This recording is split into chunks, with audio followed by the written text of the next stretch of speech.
The drive to New Orleans is over for now as our Mike Ruzzi and Philip Ward have reached the Big Easy. They've been showcasing all the excitement there in New Orleans ahead of Super Bowl 59 this Sunday. But this afternoon, they have a special place they want to share with all of us here in Erie. So, gentlemen, good afternoon. Good afternoon, Eva. It is a very indeed special place. It is the World War II National Museum. And Peter Crane has, retired colonel, U.S. Army, 30 years. You handle the educational message here. But we want to talk about, before we get into that, Peter, about back in World War II, Pittsburgh-Philadelphia connection, football-wise, they became the Steagles. How did that happen? So in World War II, the military needed able-bodied men. And so who better than the National Football League to take a bunch of athletes? So there was a shortage of athletes. So they created the Philadelphia-Pittsburgh Combine that nobody called it by that. They were the Steagles. That's incredible, it really is. Just talk to us a little bit, though, about, we saw a lot of students come in here, a lot of older people. Like, this is a place for everybody who just want to learn about World War II and American history. Absolutely. Students are at the heart of our mission here. We get tens of thousands of them a year, and it's truly important that they learn about our nation's history and what we did to help save the world. How about the story of Jack Sanders? You also related that one to us, also football.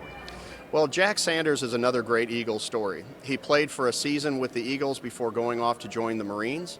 He lost part of his left arm in the Iwo Jima battle, came back and wound up playing. He was the first amputee to play in the NFL, and the Army even sent 20,000 troops who were also amputees to the game to watch him play. Peter, talk to us a little bit, as we're seeing back in Erie, sort of the things you can do around here. Just talk to us about some of the main attractions. Well, here at the museum, it's a campus, so we have 7 different buildings for folks to see, and everything from the landing craft that the service members came in on, the airplanes that they flew in, and then just amazing things like medals of honor that were earned by Americans during the war. You also have collaborated over the years with the Gary Sinise Foundation. You were telling us about that. How important has his role and Tom Hanks and others been for this museum? Well, the Gary Sinise Foundation really embodies the spirit of Gary Sinise himself, who is absolutely dedicated to veterans and caring for them. And it's not just current day veterans, World War II veterans. And so we have a program called Soaring Valor, where we bring in students and veterans, World War II veterans, for a couple days for them to visit what we call their museum.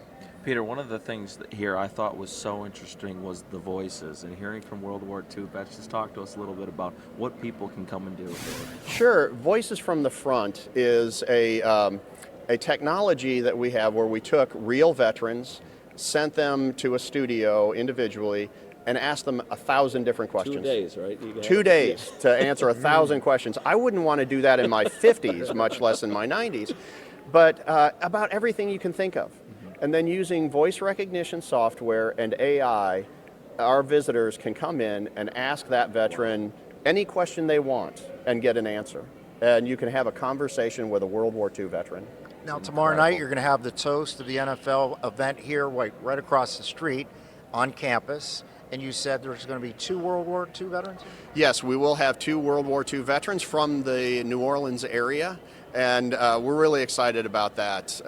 They're men who came back from served our nation, came back, and had great lives here in the New Orleans area, and so we're thrilled that they get to be honored in something so special.